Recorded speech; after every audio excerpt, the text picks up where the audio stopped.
సంపద కాదు అనుకున్నాడు. చివరికి అతను ఏమయ్యాడు అన్నది మన బైబిల్ గ్రంథంలో చూసినట్లయితే 2వ వృత్తాంతముల గ్రంథం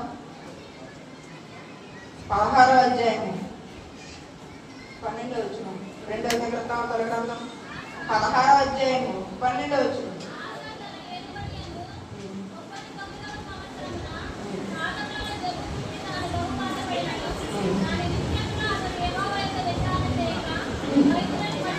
చాలు. ఇక్కడ ఆశ అనే ఒక రాజు ఉన్నాడు అనమాట. తన 39 సంవత్సరాల తన ఏర్పాటు చేస్తున్నప్పుడు తనకి పాదంలో చెప్పు పుట్టిందంట.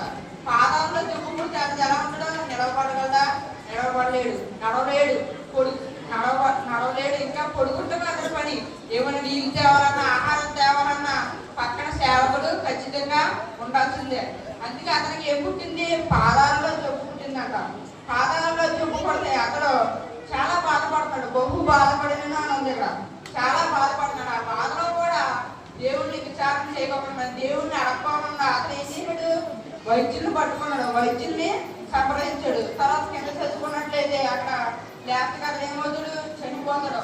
అందుకే ఈ రోజు కూడా ఎలా ఉన్నాం? మనకేమైనా సమస్య వస్తే మనం దేవుడిని సంప్రదించే వారుగా ఉన్నామా, లేకపోతే మన సొంత ప్రయత్నాలు తీసుకుని లోకంలో ఉన్న వైద్యుని సంప్రదించే వారుగా ఉన్నామా అన్నది మనం చూసుకోవాలి. మనం ఎప్పుడు కూడా ఈ లోకంలో ఉన్న వైద్యులు సంప్రదించాలన్న ముందు మనకి ఎంత సమస్య వచ్చినా చావుకు దగ్గరగా వెళ్ళిపోతున్నా మనం ఏం చేయాలి? దేవుణ్ణి సంప్రదించాలి. దేవుడి దగ్గర విచారణ చేసే వారుగా మనం ఉండాలి. ఎవరొస్తుంది ఈ రోజు నువ్వు దేవుణ్ణి అడగరా అంటే ఏమని అడుగుతారు తెలుసా? నాకు మంచి జాబ్ కావాలని అడుగుతున్నారు, నాకు మంచి చదువు కావాలని అడుగుతున్నారు, నాకు మంచి పెళ్లి కావాలని అడుగుతున్నారు, నాకు మంచి పిల్లలు కావాలని అడుగుతున్నారు తప్ప ఏ ఒక్కరు నా యందు నీకు ఏం కావాలని ఎవరైనా అడిగేవారుగా ఉంటారా? ఎవరో ఉండలేదు. ఎందుకలా ఉండలేదు? ఈ లోకమైన సంబంధమైన సందర్భాలకి మనం లోబడిపోతున్నాం తప్ప పర సంబంధమైన సంబంధాలకు మనం లోబడేవారుగా ఎవరో లేము. అందుకే మనం ఏం చేయాలి? ఈ లోకంలో ఉన్న వాటికి కాదు ముందు అడిగింది. దేవుడా నాలో నీకేం కావాలన్నది అడగాలి. నేను నీ యందు ఎలా బ్రతకాలన్నది మనం దేవుడి యందు అడిగేవారుగా మనం ఉండాలి. అందుకే మనకి ఈ రోగాలు ఏం రాకూడదంటే మనం ఫస్ట్ ఏం చేయాలి? దేవుడు పిలిచినప్పుడు మనం ఖచ్చితంగా దేవుడి దగ్గరికి వెళ్ళాలి.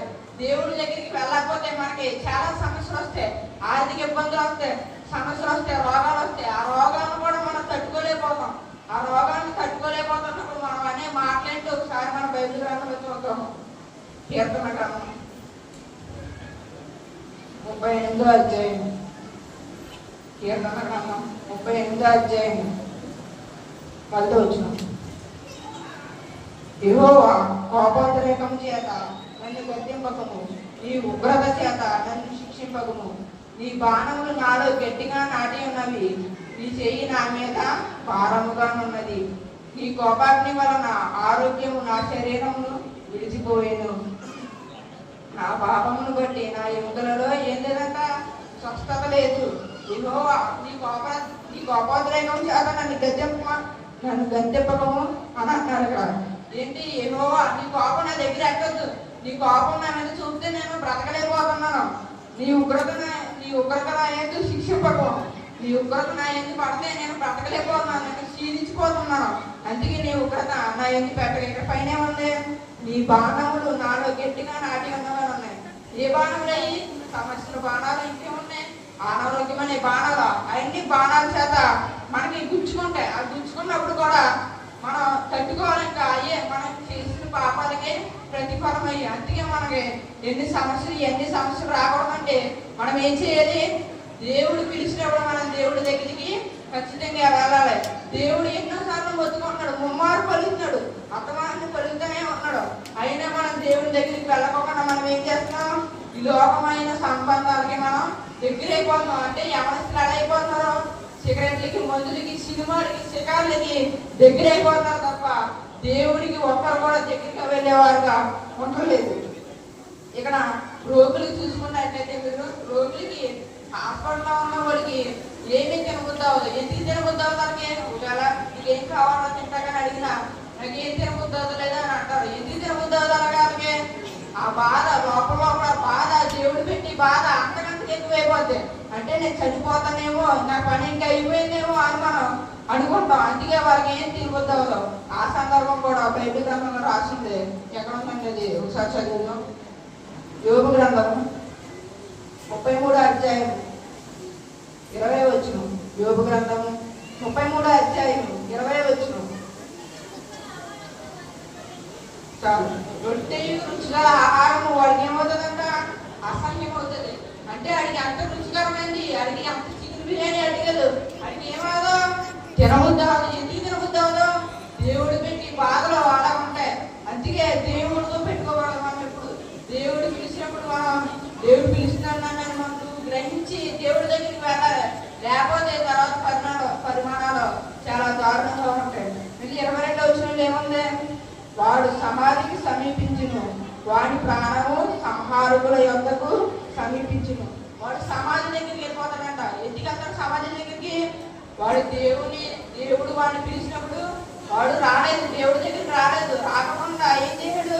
నేను రాను, నాకు లోకంలో పొందను, నాకు లోకంలో సినిమా టైం అయిపోతుందని మనం ఏం చేస్తున్నాం? దేవుడిని పక్కన పెట్టి మనం ఏం చేస్తున్నాం? సాతాను దగ్గరికి వెళ్ళిపోతున్నాం. సాతాను వైపు మనం అడుగులు వేసేవారుగా ఉన్నాం. అలా మనం ఎప్పుడు ఉండకూడదు. దేవుడి దగ్గరికి మనం వెళ్ళి దేవుడు సత్య సువార్తను మనం ప్రకటించేవారుగా ఉండాలి.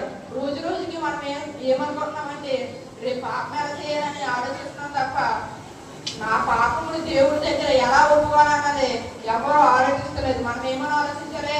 ప్రభువా నా పాపం నీ దగ్గర ఎలా ఒప్పుకోవాలన్నది మనం ఆలోచించేవారుగా మనం ఉండాలి. మీరు చాలా మంది అనుకుంటారు ఈ వాక్యం నా పక్కన జోడికి, నా ఎదురు జోడికి, నా వెనక జోడికి అనుకుంటారు. ఏమనుకోవడం మనం ఎప్పుడు ఈ వాక్యం నాకు సంబంధించిందే, నన్ను దేవుడు దర్శిస్తున్నాడు, నేను దేవుడి దగ్గరికి వెళ్ళాలి, దేవుడు సత్య సువార్తనే ప్రకటించేవారుగా ఉండాలి. ఈరోజు యవనస్తులు ఎలా ఉన్నారంటే దేవుడు సత్య సువార్తని ఎవరో ప్రకటించేవారుగా ఉండలేదు. పని ఎవడైనా చేస్తాడో, ఉద్యోగం ఎవడైనా చేస్తాడో, నైట్ డ్యూటీలు ఎవడైనా చేస్తాడో, కానీ దేవుడి పని చేసేవాడుగా ఎవరైనా ఉన్నాడా? ఎవరో లేరు. మనం ఎప్పుడు దేవుడి పని చేసేవారుగా ఉండాలి. పని ఉద్యోగం